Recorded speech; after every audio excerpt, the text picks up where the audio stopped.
या देवी सर्वभूतेषु मां शक्तिरूपेण संस्थिता नमस्तस्यै नमस्तस्यै नमस्तस्यै नमो नमः। ओम दुम दुर्गाय नमः। आप सभी को आषाढ़ गुप्त नवरात्रि की मंगल शुभकामनाएं।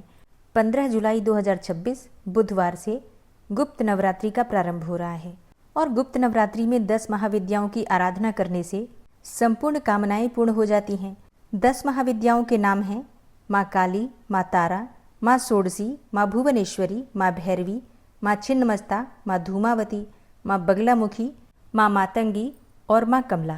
गुप्त नवरात्रि में 10 महाविद्याओं के साथ ही माँ दुर्गा के 9 स्वरूपों की आराधना भी आप कर सकते हैं। तो गुप्त नवरात्रि के पहले दिन 10 महाविद्याओं में से पहली महाविद्या माँ काली की पूजा की जाएगी। उसके साथ ही माँ शैलपुत्री की भी आराधना करेंगे। ठीक है, तो आज की वीडियो में आप सुनेंगे माँ काली की कथा और पूजा विधि, इसके साथ ही माँ शैलपुत्री की कथा और पूजा विधि। तो वीडियो को अंत तक जरूर देखिए। सबसे पहले जानते हैं कि नवरात्रि का प्रारंभ कब होगा और समापन कब होगा और कलश की स्थापना करने का शुभ मुहूर्त क्या है। देखिए, गुप्त नवरात्रि प्रारंभ हो रही है 15 जुलाई 2026 को, यानी कि बुधवार के दिन, और गुप्त नवरात्रि का समापन हो रहा है 23 जुलाई 2026 गुरुवार के दिन। इस नवरात्रि में आप चाहें तो व्रत धारण कर सकते हैं, नहीं तो बिना व्रत किए भी आप इन 9 दिनों में विधि विधान से माँ की आराधना कर सकते हैं। जो भक्त व्रत नहीं करते हैं उन्हें ध्यान रखना है कि भोजन में आपको लहसुन, प्याज इत्यादि का सेवन नहीं करना है। ठीक है, मतलब व्रत नहीं करते हैं तो भी आपको शुद्धता का ध्यान रखना है। और बाकी के नियम उसी प्रकार से होंगे जैसे कि प्रकट नवरात्रि में होते हैं, जैसे कि ब्रह्मचर्य का पालन करना है, सुबह और शाम दोनों समय माँ की आराधना करना है, आरती करना है, भोग लगाना है। आप चाहें तो प्रतिदिन हवन कर सकते हैं छोटा सा, और अगर प्रतिदिन हवन नहीं भी करते हैं तो भी अष्टमी और नवमी पर जैसे कि प्रकट नवरात्रि में करते हैं उसी प्रकार से हवन कर सकते हैं। कन्या पूजन करना आपकी अपनी इच्छा पर निर्भर करता है। आप चाहें तो कन्या पूजन कर सकते हैं, और अगर कन्या पूजन नहीं भी कर पाते हैं तो कन्या पूजन के निमित्त कुछ धन का दान आप कर सकते हैं। आसपास कोई भी देवी मंदिर है तो देवी मंदिर में। ठीक है, कलश की स्थापना करना चाहते हैं तो बिल्कुल कर सकते हैं। बस इतना ध्यान रखना है कि जहाँ पर आप कलश की स्थापना कर रहे हैं वहाँ पर बहुत लोगों का आना जाना ना हो, मतलब कोई टोके ना, इस बात का आपको ध्यान रखना है। वैसे आप चाहें तो बिना कलश स्थापित किए भी इस नवरात्रि में पूजा कर सकते हैं। ठीक है, गुप्त नवरात्रि में मंत्रों की साधना पर ध्यान दीजिए। जितना हो सके मंत्र जप करने का प्रयास कीजिए। बाकी की सभी चीजें जैसे कि कलश की स्थापना या फिर जॉब होना चाहते हो या अखंड दीप दान करना चाहते हैं तो बिल्कुल कर सकते हैं। बस इतना ध्यान रखिए कि जो भी आप करते हैं गुप्त तरीके से ही करेंगे। मतलब जहाँ पर भी आप ये सब चीज़ें कर रहे हैं, कलश की स्थापना करते हैं या फिर जॉब हो रहे हैं, अखंड दीप दान कर रहे हैं, तो आपके घर में कोई आने जाने वाला हो उसकी नज़र उस पर ना पड़े। ठीक है, बाकी की सभी चीज़ें आप कर सकते हैं। नवरात्रि के पहले दिन स्नान करके विधि विधान से पूजा प्रारंभ करेंगे। आप चाहें तो अलग से चौकी लगाकर पूजा कर सकते हैं या फिर घर के मंदिर में भी पूजा कर सकते हैं। माँ का विग्रह है तो आप अभिषेक कर लीजिए पंचामृत से, कच्चे दूध से या फिर जल से। इसके बाद माँ को वस्त्र और श्रृंगार अर्पित कीजिए। फिर विधि विधान से धूप, दीप, अक्षत पुष्प इत्यादि जो भी वस्तुएं आपके पास उपलब्ध हो माँ को अर्पित करके इसके बाद फलों का, मिठाइयों का भोग लगा दीजिए। नवरात्रि के पहले दिन माँ शैलपुत्री की पूजा करते हैं तो घी का भोग लगाते हैं, और माँ काली को गुड़ बहुत प्रिय है। इसके अलावा आप फलों का और मिठाइयों का भी भोग लगा सकते हैं। भोग लगाने के बाद आरती कर लीजिए, क्षमा प्रार्थना कर लीजिए। इसके बाद दुर्गा सप्तशती या फिर कवच का पाठ कर सकते हैं। आप चाहें तो दुर्गा चालीसा और नवाण मंत्र का भी जप कर सकते हैं। श्री सूक्त या फिर कनकधारा का पाठ कर सकते हैं। तो संकल्प लेकर पाठ का प्रारंभ कीजिए और नवरात्रि में प्रतिदिन नियम के अनुसार आप मंत्र जप कर सकते हैं। और अब आप सुनेंगे 10 महाविद्याओं में से पहली महाविद्या माँ काली की कथा। पौराणिक कथा के अनुसार माँ काली की उत्पत्ति जगत जननी जगदम्बा माँ अम्बा के ललाट से हुई थी। कथा के अनुसार शुंभ निशुंभ दैत्यों के आतंक का प्रकोप बहुत अधिक बढ़ चुका था। उन्होंने अपने बल, छल एवं महाबली असुरों द्वारा देवराज इंद्र सहित अन्य समस्त देवता गणों को निष्कासित कर दिया और स्वयं उनके स्थान पर आकर उन्हें प्राण रक्षा हेतु भटकने के लिए छोड़ दिया। दैत्यों द्वारा आतंकित देवताओं को ध्यान आया कि महिषासुर ने इंद्रपुरी पर जब अधिकार कर लिया तब देवी दुर्गा ने ही उनकी मदद की थी। तब वे सभी दुर्गा जी का आवाहन करने लगे। फिर उनके इस प्रकार आह्वान करने से देवी प्रकट हुई और शुंभ और निशुंभ के अति शक्तिशाली असुर चंड तथा मुंड दोनों का एक घमासान युद्ध में नाश कर दिया। चंड मुंड के इस प्रकार मारे जाने और अपनी बहुत सारी सेना का संहार हो जाने पर दैत्यराज शुंभ ने अत्यधिक क्रोधित होकर अपनी संपूर्ण सेना को युद्ध में जाने की आज्ञा दे दी तथा उनसे कहा कि आज 86 उदायुद्ध नामक दैत्य सेनापति एवं कंबु दैत्य के 84 सेनानायक अपनी वाहिनी से घिरे युद्ध के लिए प्रस्थान करें। कोटि वीर्य कुल के 50, धौम्र कुल के 100 असुर सेनापति मेरे आदेश पर सेना एवं कालक, दौहार्द्र, मौर्य और कालकीय असुरों सहित युद्ध के लिए कूच करें। अत्यंत क्रूर दुष्टाचारी असुर राज शुंभ अपने साथ सहस्त्र असुरों वाली महासेना लेकर चल पड़ा। उसकी भयानक दैत्य सेना को युद्धस्थल में आता देखकर देवी ने अपने धनुष से ऐसी टंकार दी कि उसकी आवाज़ से आकाश और समस्त पृथ्वी गूंज उठी। पहाड़ों में दरारें पड़ गईं। देवी के सिंह ने भी दहाड़ना प्रारंभ कर दिया। फिर जगदम्बिका ने घंटे के स्वर से उस आवाज़ को दुगना बढ़ा दिया। धनुष, सिंह और घंटे की ध्वनि से समस्त दिशाएं गूंज उठी। भयंकर नाद को सुनकर असुर सेना ने देवी के सिंह और माँ काली को चारों ओर से घेर लिया।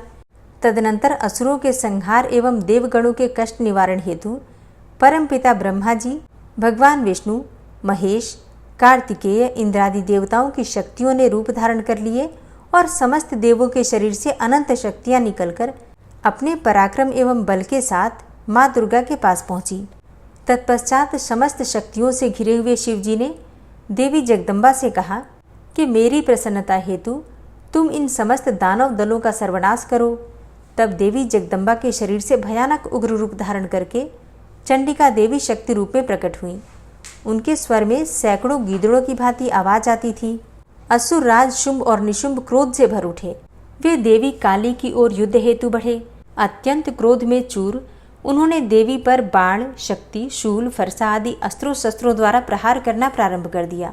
फिर देवी ने अपने धनुष से टंकार की और अपने बाणों द्वारा उनके समस्त अस्त्र शस्त्रों को काट डाला जो उनकी ओर बढ़ रहे थे। माँ काली फिर उनके आगे आगे शत्रुओं को अपने शूल आदि के प्रहार द्वारा विदीर्ण करती हुई, खटवांग से कुचलती हुई समस्त युद्ध भूमि में विचरने लगी। सभी राक्षसों, चंड मुंडादि को मारने के बाद उसने रक्त बीज को भी मार दिया। शक्ति का यह अवतार एक रक्त बीज नामक राक्षस को मारने के लिए हुआ था। फिर शुंभ और निशुंभ का वध करने के बाद भी जब काली माँ का गुस्सा शांत नहीं हुआ, तब उनके गुस्से को शांत करने के लिए भगवान शिव उनके रास्ते में लेट गए और काली माँ का पैर उनके सीने पर पड़ गया। शिव पर पैर रखते ही माता का क्रोध शांत होने लगा।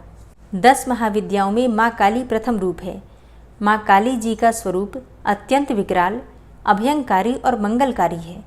माँ काली का ये स्वरूप असुरों का नाश करने वाला है। यदि कोई व्यक्ति गुप्त नवरात्रि के दौरान माँ काली की पूजा करता है तो उसके ऊपर आसुरी शक्तियों का कोई असर नहीं होता है। माँ काली की पूजा करने वाले व्यक्ति को रूप, यश और जय की प्राप्ति होती है। समस्त सांसारिक बाधाएं खत्म हो जाती हैं। माँ काली ने चंडमुंड का संहार किया था, इसलिए इन्हें चामुंडा के नाम से भी जाना जाता है। माँ काली अपने गले में मुंडमाला धारण करती हैं। इनके एक हाथ में खड्ग और दूसरे हाथ में त्रिशूल और तीसरे हाथ में कटा हुआ सिर होता है। माँ दुर्गा ने रक्त बीज नाम के असुर का वध करने के लिए काली का अवतार धारण किया था। 10 महाविद्याओं में माँ काली प्रथम देवी हैं, तो गुप्त नवरात्रि में प्रथम दिन माँ काली की आराधना की जाती है। जो लोग तंत्र शक्तियाँ प्राप्त करना चाहते हैं उन्हें गुप्त नवरात्रि के पहले दिन विशेष रूप से माँ काली की पूजा करनी चाहिए। इसके अलावा माँ काली की आराधना करने से सभी प्रकार की तंत्र बाधाओं से छुटकारा मिल जाता है। जो लोग अपने शत्रुओं से बहुत अधिक परेशान रहते हैं उन्हें गुप्त नवरात्रि में माँ काली की आराधना अवश्य करनी चाहिए। ऐसा करने से शत्रुओं से मुक्ति मिल जाती है, शत्रु परास्त हो जाते हैं, शत्रुओं पर विजय प्राप्त हो जाती है। माँ काली की पूजा करने से अकाल मृत्यु का भय भी दूर हो जाता है। गुप्त नवरात्रि में 2 तरीकों से माँ काली की पूजा की जाती है। जो लोग तांत्रिक विद्या हासिल करना चाहते हैं वो लोग इस दिन माँ काली की तंत्र विद्या द्वारा उपासना करते हैं और कुछ लोग गुप्त नवरात्रि के प्रथम दिन सामान्य तरीके से माँ काली की आराधना करते हैं, जिससे कि उनके जीवन में सभी संकट समाप्त हो जाते हैं। तो जो भक्त गृहस्थ आश्रम में हैं उन्हें माँ की सात्विक रूप से पूजा करनी चाहिए, सात्विक विधि से पूजा करनी चाहिए। धूप, दीप, अक्षत पुष्प इत्यादि अर्पित करके और उनकी पूजा करके उनके मंत्रों का जप करने के बाद उनसे प्रार्थना कीजिए कि हे माँ काली के मेरे परिवार की हर प्रकार से, हर संकट से आप रक्षा करें। शनि की 7.5 से, ढैया से या फिर राहु केतु जनित किसी भी पीड़ा से आप परेशान हैं तो माँ काली की आराधना करने से आपको इन समस्याओं से मुक्ति मिल जाती है। माँ काली की कृपा की प्राप्ति के लिए देवी कवच और अर्गला स्तोत्र का पाठ करना चाहिए। माँ काली के विषय में एक और कथा भी है। पौराणिक कथा के अनुसार एक बार दारुक नाम के राक्षस ने ब्रह्मा जी को प्रसन्न करके उनसे वरदान प्राप्त कर लिया और देवताओं और ब्राह्मणों को प्रताड़ित करना प्रारंभ कर दिया और स्वर्गलोक पर अधिकार कर लिया। जिसके बाद सभी देवता भगवान विष्णु और ब्रह्मा जी के पास गए।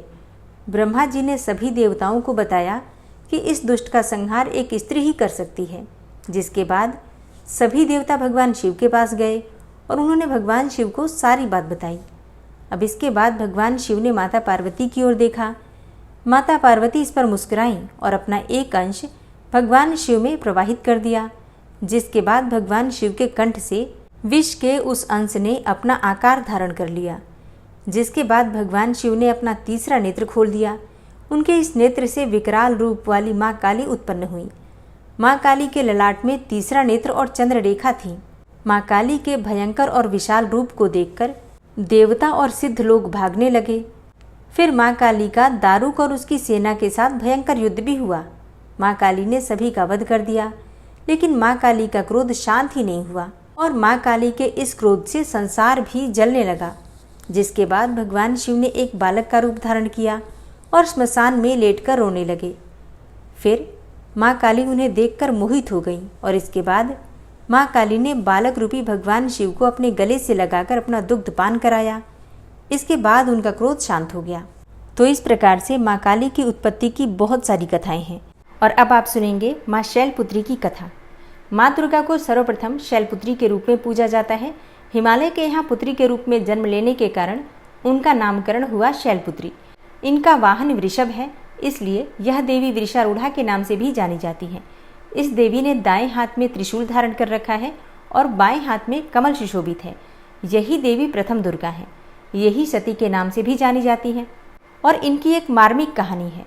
एक बार जब प्रजापति ने यज्ञ किया तो इसमें सारे देवताओं को निमंत्रित किया, भगवान शंकर को नहीं किया। सती यज्ञ में जाने के लिए विकल हो उठी। शंकर जी ने कहा कि सारे देवताओं को निमंत्रित किया गया है, उन्हें नहीं, ऐसे में वहां जाना उचित नहीं है। सती का प्रबल आग्रह देखकर शंकर जी ने उन्हें यज्ञ में जाने की अनुमति दे दी। लेकिन सती जब घर पहुंची तो सिर्फ माँ ने ही उन्हें स्नेह दिया और बहनों की बातों में व्यंग्य और उपहास के भाव थे। यहाँ तक कि भगवान शंकर के प्रति भी तिरस्कार का भाव था। दक्ष ने भी उनके प्रति अपमानजनक वचन कहे। इससे सती को बहुत क्लेश पहुंचा। वे अपने पति का यह अपमान सहन न कर सकी और योगाग्नि द्वारा अपने को जलाकर भस्म कर लिया। इस दारुण दुख से व्यथित होकर शंकर भगवान ने उस यज्ञ का विध्वंस करा दिया। यही सती अगले जन्म में शैलराज हिमालय की पुत्री के रूप में जन्मी और शैलपुत्री कहलाई। पार्वती और हेमवती भी इसी देवी के अन्य नाम हैं। शैलपुत्री का विवाह भी भगवान शंकर से हुआ। शैलपुत्री शिवजी की अर्धांगिनी बनी। इनका महत्व और शक्ति अनंत है। तो प्रेम से बोलिए माँ शैलपुत्री की जय, भगवती जगदम्बा दुर्गा की जय। एक बार आप सभी को नवरात्रि की हार्दिक शुभकामनाएं। और अगर आप दुर्गा सप्तशती का पाठ सुनना चाहते हैं तो चैनल पर वीडियो अपलोड हो चुकी है, आप लोग ज़रूर सुन लीजिए। तो उम्मीद करती हूँ ये वीडियो आपके लिए उपयोगी होगी। मिलती हूँ मैं आपसे अगली वीडियो में, तब तक के लिए नमस्कार।